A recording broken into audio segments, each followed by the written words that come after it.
everyone, I'm Pierrette and this is my kitchen. Today we're making carnitas.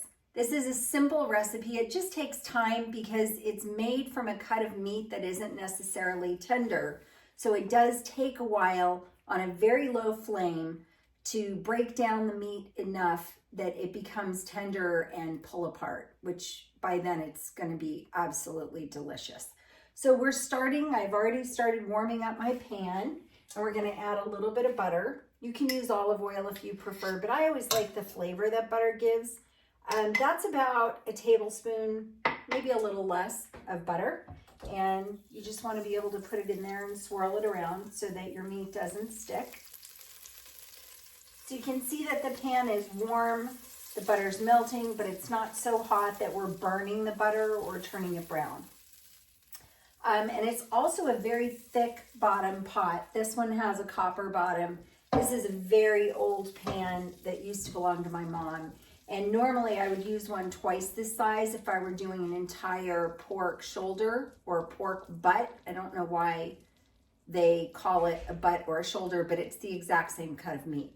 So these are called country ribs. They are when they take an entire pork roast, a pork shoulder or butt, and slice it up into pieces. So you can buy it this way if you're not making a ton of it, or you buy the whole roast. It's pretty much the same process, but obviously a roast takes longer to cook. So step one, we're gonna add onions. So this is one medium onion that I've sliced very thin as I can by hand. And I'm gonna drop that in. It's always good when you hear a sizzle. That means that your pan and your spray, whether it's olive oil or butter, that your non-stick coating is warm enough that it's not going to stick. Because if your pan is not warm enough, even if you add butter or oil, it might still stick. So you need the combination, warm pan and melted oil or butter. So you can see these are starting to take on a little bit of color already. They're soaking up that butter. We're gonna leave these to caramelize for about 2 to 3 minutes, and we'll check back. It's been 4 minutes, and these are coming along beautifully. As you can see, we have some beautiful color in the bottom of the pan, and the onions look fabulous. I'm gonna pull these out. And the reason why I did the onions first, and I'm gonna pull them out, is because all the stuff that's stuck to the bottom of the pan is gonna give extra flavor to our meat. So doing this step first, even though it's a little bit inconvenient to pull the onions out afterwards, gives us so much extra flavor because all of the yumminess that you see, all that gold tone stuff at the bottom of the pan is what makes it have so much flavor. So I'm gonna add about another half a tablespoon of butter and let that work its way around. There we go. And now I'm gonna add the meat. So again, this cut is called a country style pork rib. Sometimes they have little bones in them, sometimes they don't, but this one doesn't, these didn't. And I'm gonna toss these in the pan. And they're basically the ribs without the bones. And again, this is that pork butt or pork shoulder that they cut into pieces. We're just gonna toss these in here. I like to do fat side down if there's a big piece of fat. And we're gonna let those simmer, or not simmer, we're gonna let them brown up, get a little bit of color. And then I have some garlic that I peeled, and this is probably only about a half of a bulb. But I'm gonna toss some of this in here too, and this will cook with the meat over the 3 or 4 hours that we're gonna let this cook down, and it's gonna give it wonderful flavor as it cooks, and the garlic will be nice and mellow and tender, so you won't get a super punchy piece of garlic. It'll be a little more mild flavor with the roasting as it happens. So I'm going to let these brown. I'll check back in a couple of minutes and I'll show you the beautiful sear that we got. And the sear is really important. That's what builds flavor. We are going to add some seasoning real quick. I'm going to add some Lowry seasoning salt. So just a nice layer, a dusting over the top. I really don't measure with tablespoons because it depends on how much meat you're using. If you use a whole roast, obviously you're going to want to use more seasoning than if you have just a few pieces like this. So a little bit of black pepper. And I put a pretty fair amount of cumin on it. I like quite a bit, actually. So I'll show you. These are cumin seeds, and then I'll go back and dust it with some cumin as well.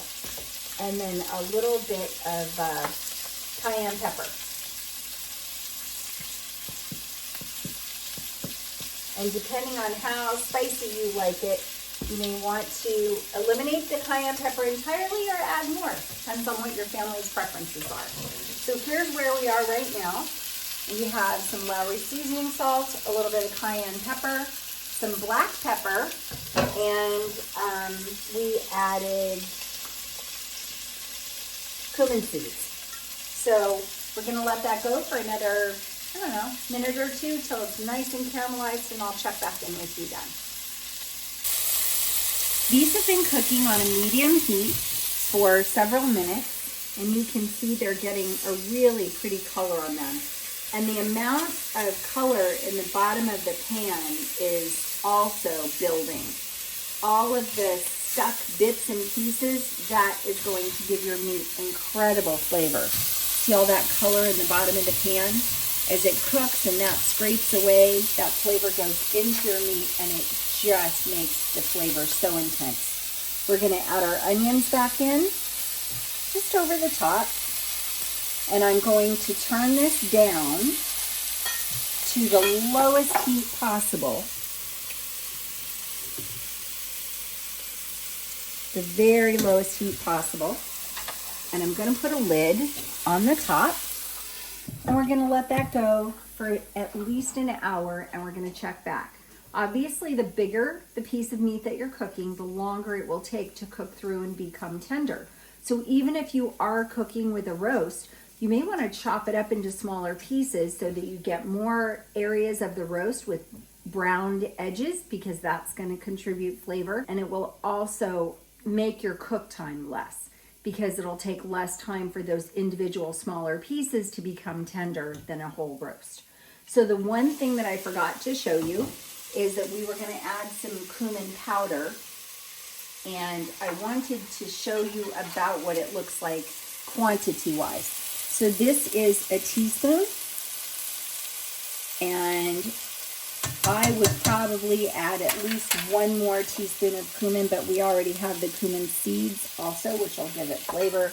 So we can always adjust later and add more. For now, we're going to let this go.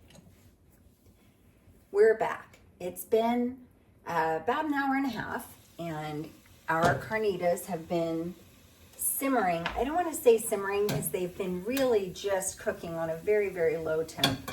We're going to pull them out, and those onions and stuff that you see, you don't have to use those if they're a little cooked, a little more cooked than what you'd like, but this usually gives it so much flavor. So I'm going to move that out of the way, and I'm going to take a couple of forks and just pull the meat apart. And you can see it shreds effortlessly. And I'm just going to go through and break all of that up. And you can serve this with some tortillas and a little bit of guacamole, which will be in a recipe to follow. Or you can serve them over a salad. Just some mixed greens and a little bit of salsa, and makes a wonderful dinner or quick lunch. I guess that's it. Thanks. Have a great day. Please don't forget to subscribe, and keep an eye out for more videos to follow.